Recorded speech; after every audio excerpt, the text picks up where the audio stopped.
Hello, welcome to Leet number 20. We are trying to solve uh, whether or not a string is valid, meaning that each string has a closing and opening bracket. Um, so let's go through some examples. So for this one, we check, does this one have a closing bracket? Yes, so this one's valid. This one we check, this one has a closing bracket, okay. Now this one, okay, both, so boom, this one's closed. Uh, this one, that's closed. And then this one is closed, but this one is not. So this one is not valid. So how do we determine that in an algorithm? In order to determine this algorithm, we will use a stack, right? Because we need to keep track of what closing bracket we need.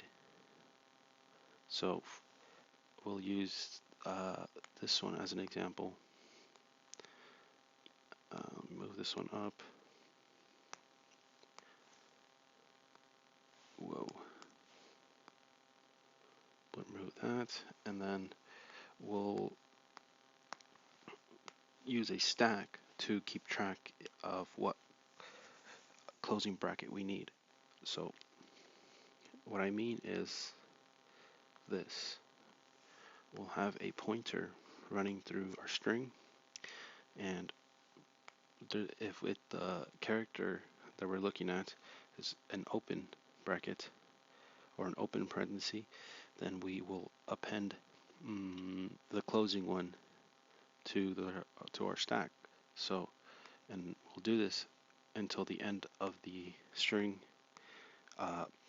and when we hit a closing one, we'll check if it's the first one in our stack, meaning we pop it.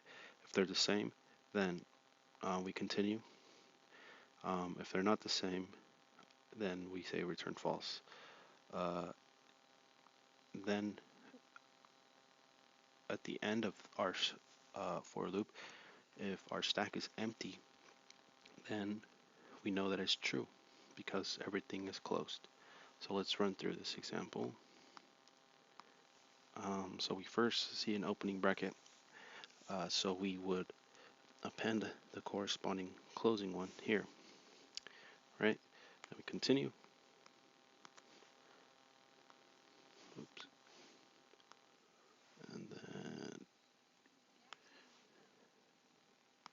we hit a closing one here, okay?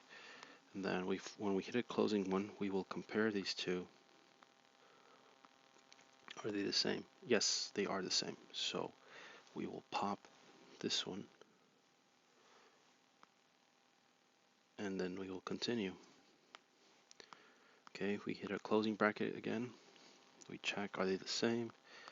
Are they the same? Yes. So we continue. Then we're at the end of the list, meaning we're done with our for loop. Now we need to check whether or not the length of our stack here stack is empty. So if our stack if stack uh, if stack is empty or it's not empty, then we return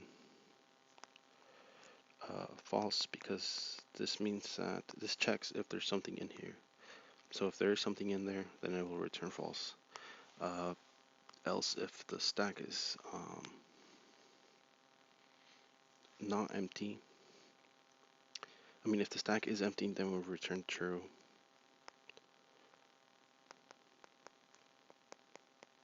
Right? One example that kind of makes this problem a lot easier to see is if we added a opening bracket here, and we ran through this again, you would see that this stack is not going to be empty. What's going to be missing, what's going to be left at the end is a closing bracket. And if you can see that, then you are one step closer to solving this. Because really, if we went through this again, we add the closing one, right?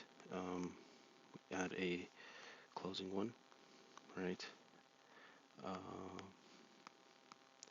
we add a closing one, right? We add here, boom. We find a closing one. We check, are they the same? Yes. We delete, or we pop, and then we add another one. Boom, they're the same, so we delete, and then we're at the end.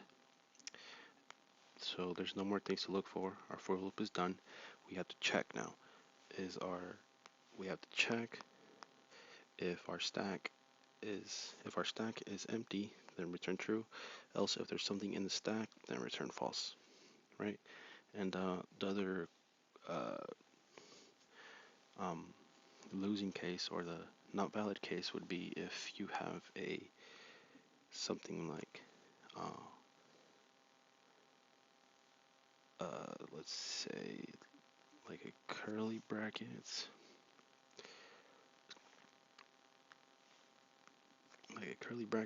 and then there's a closing like that, right? So at the end of our stack, let's say we did have something else to look forward to, or something else to look into. Are these the same, right? Because we're at the end. They're not the same. We needed a closing bracket, not a parenthesis. So they're not the same. So we return false. And yeah, that's how we determine if there's a closing, if it's a valid parenthesis.